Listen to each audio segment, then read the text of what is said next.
ఈ తెలుగు నేలను క్రైస్తవ మత ప్రచారాన్ని 99% ప్రభావితం చేసే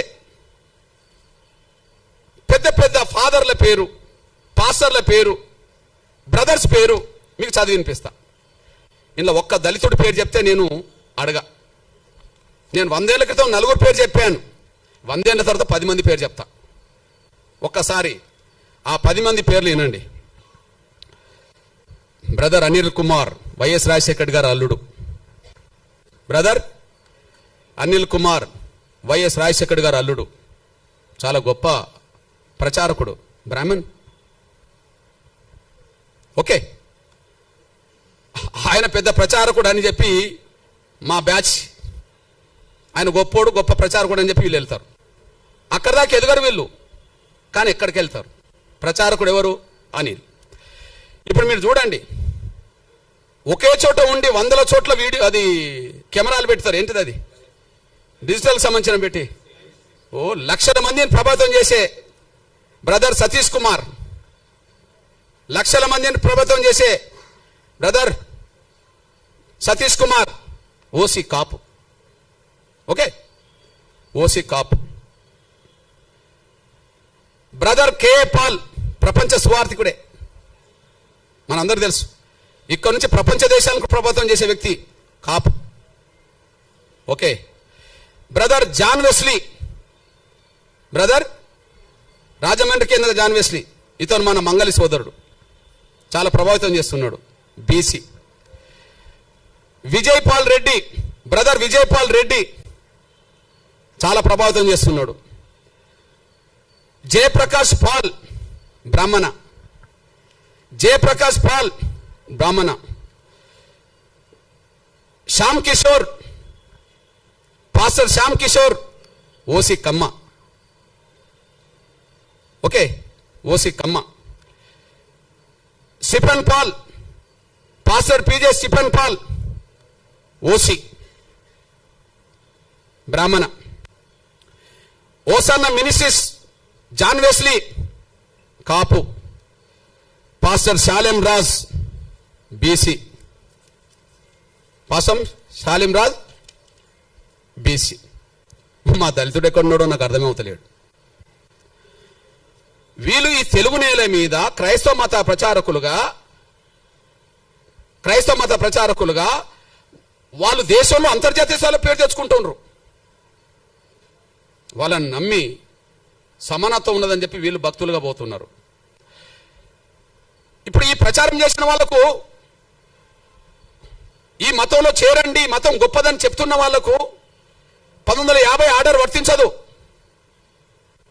1950 ఆర్డర్ వర్తించదు. వాళ్ళ కులం వాళ్ళ కులంగానే ఉంటుంది.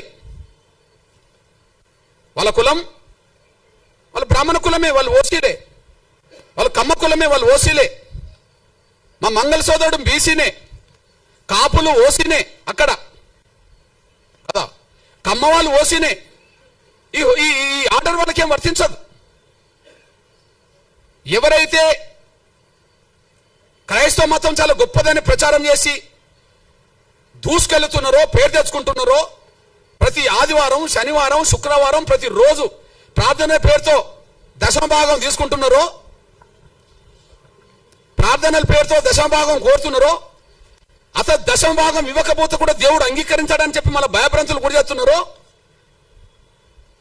వాళ్లకు ఈ ఆర్టికల్, ఈ రాష్ట్రపతి 1950కి సంబంధించిన ఆర్డర్ వర్తించదు. ఆర్డరు మేము గొర్రెలం కదా, వర్తిస్తుంది. దళితులు వాళ్ళు గొర్రెలాగా భావించుకుంటారు. వీళ్ళకి వర్తిస్తుంది ఆర్డర్, వాళ్ళకి వర్తించదు. మీరు చెప్పండి, ఇది వివక్షత కాదా? అసలు ఆర్డర్ రాజ్యాంగ విరుద్ధం అన్నా నేను. ఆర్టికల్ 14కు 15కు విరుద్ధం, సమానత్వ స్వేచ్ఛకు విరుద్ధం, ఆర్టికల్ 25కు విరుద్ధం, మత స్వేచ్ఛకు విరుద్ధం. అంటే బ్రాహ్మణులు మాత్రం క్రైస్తవ మతం పుచ్చుకోండి అంటే ప్రచారం చేయవచ్చునా? కాపులు, కమ్మోళ్ళు, రెడ్డోళ్ళు క్రైస్తవ మతం పుచ్చుకోండి, ఇందులో గొప్ప ధర్మం ఉంటే ప్రచారం చేయవచ్చునా? దశమభాగం పేరుతో వాళ్ళు బాగా వెనుకేసుకోవచ్చునా? దళితులు మాత్రం మతం మార్చుకుంటే వాళ్ళు ఎస్సీలు కాకుండా పోతారా? బ్రాహ్మణులు అయినప్పుడు, క్రైస్తవ మతం పుచ్చుకున్న వాళ్ళు బ్రాహ్మణులుగానే ఉన్నప్పుడు వాళ్ళు ఓసీలు అయినప్పుడు, క్రైస్తవ మతం పుచ్చుకున్న వాళ్ళు కమ్మోళ్ళు అయినప్పుడు వాళ్ళు ఓసీలు అయినప్పుడు, కాపులు ఓసీలు అయినప్పుడు, ఓసీలు ఉన్నప్పుడు, రెడ్లు ఓసీలు ఉన్నప్పుడు వాళ్ళకి ఈడబ్ల్యూఎస్ రిజర్వేషన్ వర్తిస్తున్నాయి కదా, ఇప్పుడు ఎస్సీ ఎస్టీ యాక్ట్ వీళ్ళకి వర్తించదు, రేపు రిజర్వేషన్ వర్తించవద్దు అని అంటుండ్రు కదా. ఎస్సీ యాక్ట్ వర్తించదు, రేపు రిజర్వేషన్ కూడా వర్తించవని మీరు తీర్పులు చెప్పారు కదా ఆర్డర్ పట్టి. అంటే వాళ్ళకు రిజర్వేషన్ కూడా వర్తించవచ్చునా? వాళ్ళ కులహోదాగానే ఉండాలనా?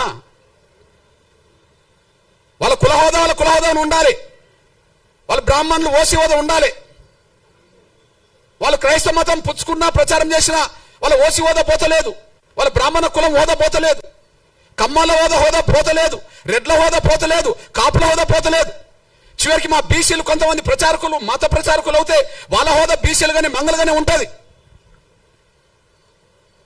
ఇక్కడ దళితులు మాత్రం మా మీద వివక్ష ఉన్నది నిజమే కదా, పోనీ మతం మార్చుకుంటా అంటే పోతా అని చెప్పి నమ్మిపోతే ఎస్సీ హోదా రద్దు చేస్తారా?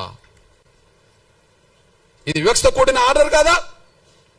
ఇది రాజ్యాంగ విరుద్ధం కాదా? ఇది వివక్షతో కూడిన ఆర్డర్ కాదా? ఇది రాజ్యాంగ విరుద్ధం కాదా? మా మీద రుద్దుతారా? మేమేం తినాలి, మేము ఏ విశ్వాసం కలిగి ఉండాలని మా మీద రుద్దుతారా? మేమేం తినాలి, ఏ బట్టలు కట్టుకోవాలి, ఏ విశ్వాసం కలిగి ఉండాలని రుద్దుతారా? ఆ రుద్దడం అనేది రాజ్యాంగ విరుద్ధం కాదా?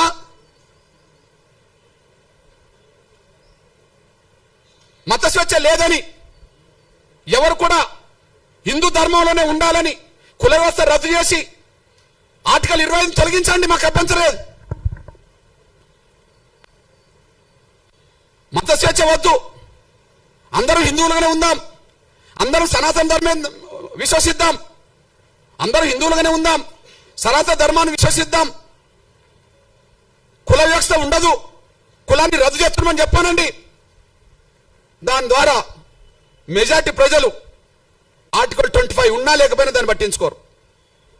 మనకి ఇక్కడ అందరికీ స్వేచ్ఛ ఉంటే, అందరికీ గౌరవం ఉంటే,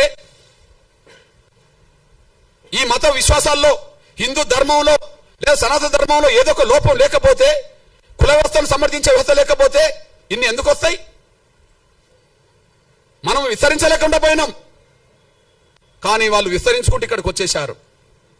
ఆ విస్తరించేటప్పుడు అది కరెక్ట్ మంచిది అని చెప్పి ప్రచారం చేసింది అగ్రకులాల క్రైస్తవ ప్రచారకులే. వివక్ష గురైన వాడు పోతే మాత్రం అని హక్కు రద్దు చేస్తారు. ఇది న్యాయం కాదు, ధర్మం కాదు. ఇది గాంధీ కుట్రలో భాగం. గాంధీ ప్రత్యక్షంగా ఉండి కమ్యూనల్ అవార్డు అమలు కాకుండా అడ్డుకున్నాడు. గాంధీ పరోక్షంగా ఆనాడు రాజ్యాంగ సభ చర్చల్లో దళిత క్రైస్తవులకు రిజర్వేషన్ అవసరం లేదు, మేము అందరూ సమానమే అని చెప్పి 4 అగ్రకులాల క్రైస్తవ పెద్దలతో అలా రాయించుకున్నాడు. ఇది కుట్ర. నాటి నుంచి నేటి వరకు వివక్ష కొనసాగుతుంది.